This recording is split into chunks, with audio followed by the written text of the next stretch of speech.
Assalamualaikum warahmatullahi wabarakatuh. Perkenalkan, nama saya Zida Natasha Putri, NIM 215231100 dari kelas Pebangan Syariah 2C. Di sini saya akan menceritakan sedikit tentang Perjanjian Giyanti dan Terbelahnya Jawa.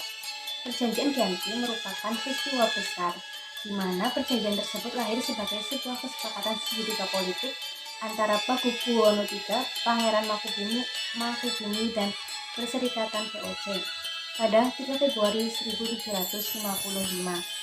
Nama Giyanti diambil dari lokasi penandatanganan perjanjian tersebut, yaitu di Desa Janti.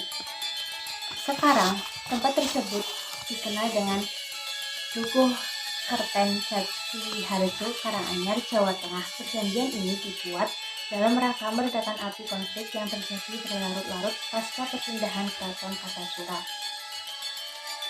ke Surakarta. Api dari peristiwa pecinan tersebut ternyata belum mati pada saat itu. Mangkubumi yang membantu Pakubuwono II mendapat hadiah dari Pakubuwono II, yaitu sebidang tanah. Namun luas tanah yang diberikan menimbulkan kecemburuan salah seorang pangeran yang mengeluhkan ketidakadilan kepada Gubernur Jenderal Baron van Imhoff. Kemudian gubernur tersebut mengeluarkan keputusan yang membuat tanah tersebut tidak jadi dimiliki oleh Mangkubumi.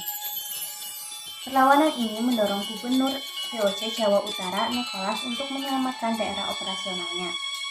Secara tertutup melakukan perundingan dengan Mangkubumi, kemudian bersepakat dengan Mangkubumi yang hendak berkuasa di tanah Jawa pada 23 September 1755.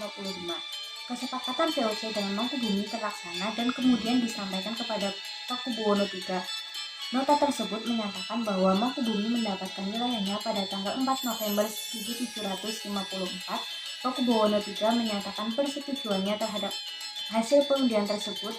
Kemudian disampaikan oleh Pakubuwono III kepada Gubernur Jenderal VOC. Kesepakatan ini mendorong perjanjian besar yang ditandatangani di Desa Giyanti.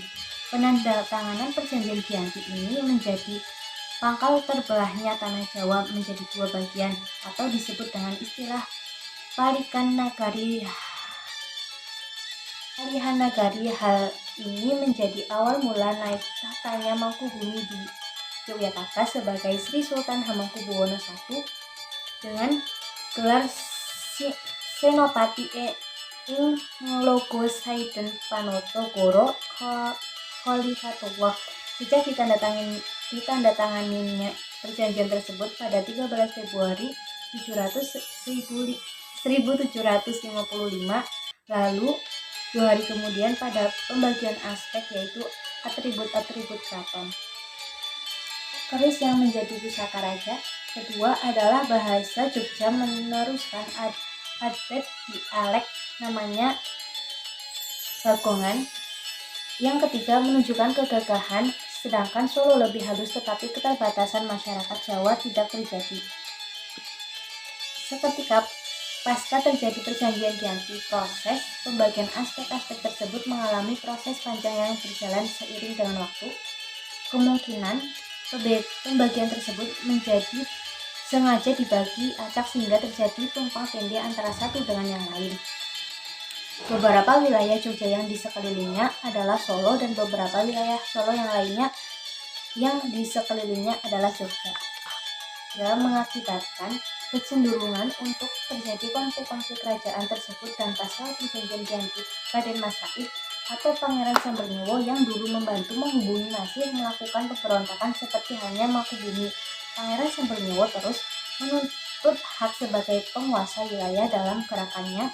Pada tahun 1755, Pangeran Sambernyowo mendapat sebagian dari wilayah Kartasura Surakarta dengan wilayah kekuasaan yang dikenal sebagai Kadipaten Mangkunegaraan. Pangeran Sambernyowo pun berkata tahta dengan gelar Kanjeng Gusti Pangeran Adipati Ayu Mangkunegoro Leleno Jaya Miso Seno Pati ing Logo Satriya Raga Mataram ing negeri Suryakarta Adiningrat.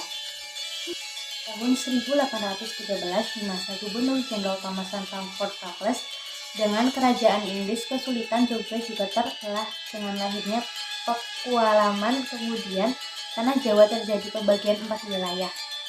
Pemerintahan masing-masing tumbuh dengan perbedaan model dan orientasi politik. Hal ini yang mengatakan Jawa pada rupanya beragam.